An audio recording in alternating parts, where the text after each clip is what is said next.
Morning. আজকে next যেটা আছে তোমাদের, আগের দিন স্লাইসিং করিয়েছি, স্ট্রিং এর স্লাইসিং মানে স্ট্রিং থেকে কিছু ক্যারেক্টার কেটে নিয়ে আঁকা করিয়েছিলাম। আজকে ট্র্যাভার্সিং এ স্ট্রিং ইউজিং লুপস এটা করা, মানে কোনো স্ট্রিংকে যদি আমরা লুপের মাধ্যমে প্রত্যেকটা ক্যারেক্টারকে দেখতে চাই, সেই পদ্ধতিটাকে বলা হয় ট্র্যাভার্সিং।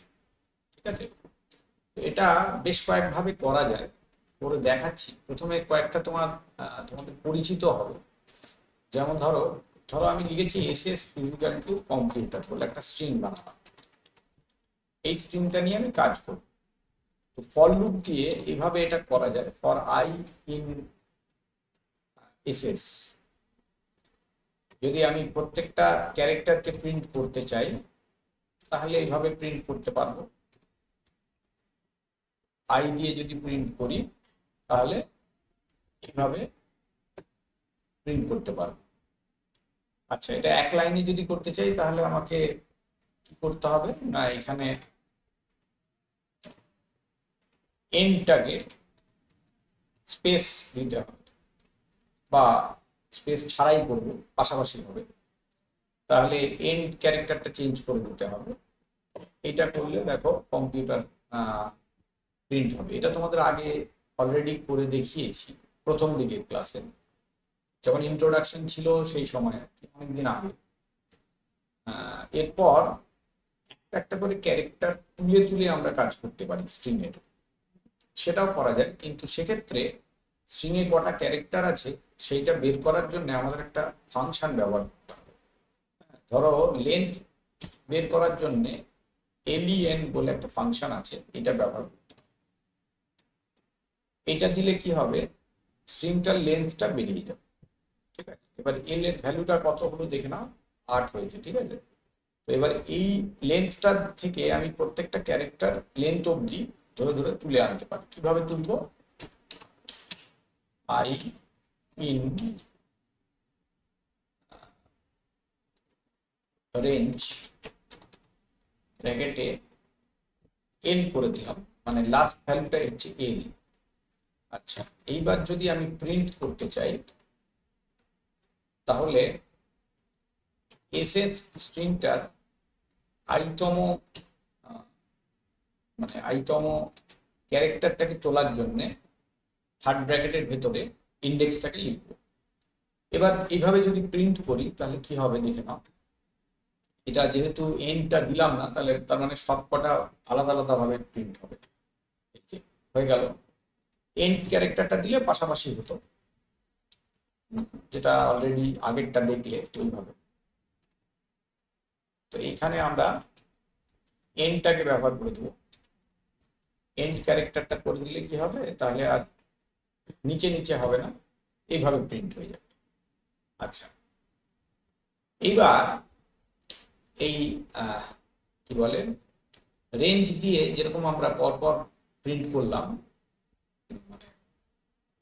স্ট্রিংটাকে প্রিন্ট করলাম প্রথম থেকে শেষ অবধি, একই রকম ভাবে রেঞ্জ দিয়ে আমরা শেষ থেকে প্রথম অবধি স্ট্রিংটাকেও প্রিন্ট করতে পারি। ঠিক আছে, কিভাবে করব দেখে নাও। এটা প্রিন্ট করার জন্য কি করতে হয়, আবার একই জিনিস করব, কিন্তু রেঞ্জটা একটু চেঞ্জ হবে। রেঞ্জটা এল থেকে স্টার্ট হবে, -1 অবধি যাবে, এবং -1 করে ক্যারেক্টার গুলো পেছন দিকে আসবে। তাহলে কি হবে, আমি স্ট্রিংটার রিভার্সটা পেয়ে যাবো। দেখো দেখো, এটা রান করলে আই ইন রেঞ্জ এল, তো এল এর ভ্যালু তো 8 হচ্ছে, ঠিকই তো আছে। ওহো সরি, এখানে কি হয়েছে বলতো, এখানে হচ্ছে এল এর ভ্যালুটা কত হয়েছে, এল এর ভ্যালুটা 8 হচ্ছে। তো 8-এ তো স্ট্রিং এর কিছু ভ্যালু নেই, তো এখানে L-1 থেকে আমাদের স্টার্ট করতে, তা না হলে আমরা লাস্টের ভ্যালুটা ছাড়িয়ে যাচ্ছি, ওইটা আমি পাবো না। এবার দেখো কম্পিউটারটা রিভার্স অর্ডারে প্রিন্ট করে দেখিয়ে দিলাম। ঠিক আছে, আচ্ছা নেক্সট। তো এটা রেঞ্জ ফাংশন দিয়ে প্রিন্ট করার একটা পদ্ধতি। আর একটা ফাংশন আছে যেটা দিয়ে আমরা যে কোনো স্ট্রিংকে প্রিন্ট করতে পারি ক্যারেক্টার বাই ক্যারেক্টার, এবং সেক্ষেত্রে ইন্ডেক্সটাও প্রিন্ট করা যায়। সেই ফাংশনটার নাম হচ্ছে এনিউমারেট। কিভাবে করা যায় দেখো, for I comma val in, সেটাকে লিখে এনিউমারেট ব্র্যাকেটে স্ট্রিংটার নাম দিতে হবে। ঠিক আছে, এইবার যখন আমরা প্রিন্ট করব তখন কি করব, একটা একটা করে ইন্ডেক্স প্রিন্ট করব। কি লিখবো, ধরো লিখলাম ইন্ডেক্স ইজ ইকুয়াল টু, বলে আমি এখানটাতে, এটা যেহেতু নিউমেরিক ভ্যালু সেজন্য এটাকে স্ট্রিং এ কনভার্ট করে দিলাম। ইন্ডেক্স ইজ ইকুয়াল টু এত, কোলন দিলাম, কোলন দিয়ে লিখলাম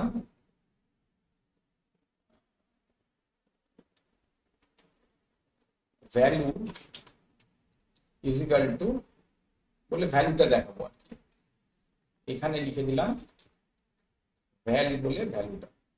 এটাতে কি হবে, আমাদের প্রত্যেকটা লাইনে ইন্ডেক্স গুলো পাবো আর ভ্যালু গুলো পাবো, মানে কম্পিউটার শব্দটা কেমন হচ্ছে দেখে নাও একটু। এই দেখো, ইন্ডেক্স 0 হলে ভ্যালু কত সি, ইন্ডেক্স 1 হলে ভ্যালু হচ্ছে ও, এরকম করে সবটাই পাচ্ছি, বুঝতে পারছো? তো এনিউমারেট ফাংশনটার কাজ হচ্ছে ইন্ডেক্স আর ভ্যালু দুটোকেই তুলে আনতে পারে কোনো স্ট্রিং থেকে। ঠিক আছে, তো একই সঙ্গে দুটো জিনিস তুলতে পারে, ইন্ডেক্সটাও তুলতে পারে, ভ্যালুটাও তুলতে পারে।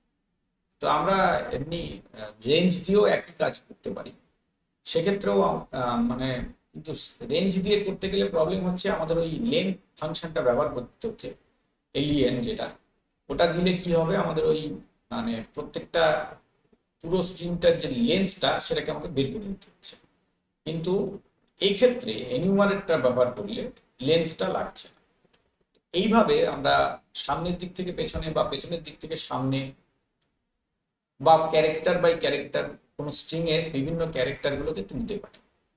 এই ক্যারেক্টার গুলোকে যখন আমরা তুলতে পারবো তখন কি হবে, ক্যারেক্টার গুলোকে ধরে ধরে চেক করতেও পারবো, বিভিন্ন প্রোগ্রামও আমরা এটা দিয়ে করতে পারবো।